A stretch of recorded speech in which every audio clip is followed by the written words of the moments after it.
Naaalarma ang ilang kandidato at mga botante sa mga bayan ng Marilao, Ubando at lungsod ng may kawayan dahil sa impormasyon na isang German Happler ang nasa loob na ng bansa para dayain ang resulta ng botohan sa Mayo.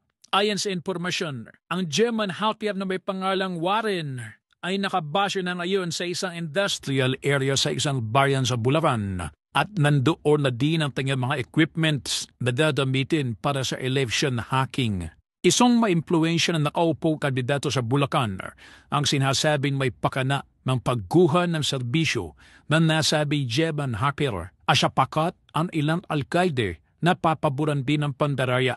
Ipinaliwanag ng source na dalawang paraan ang ayam gawin ng nasabing German Hacker. Isa ay ang dayain na itatransmit na resulta mula sa mga target na presinto at ikalawa ay ang baguhin ang ilalabas na resulta ng canvassing. May mga guro at principal na rin ang kinausap at binigyan ng pera sa kanilang mga bank accounts para magkibit balikat sa gagawing hocus-pocus sa halalan.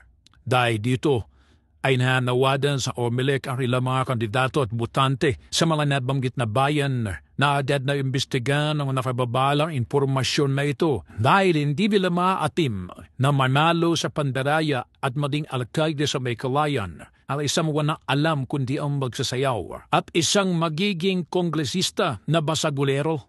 Panawagan bimila sa publiko na mabantay sa paparting na halalan para masawata ang planong pandaraya ng butuhan na mistulang pagnanakaw sa kanilang karapatan.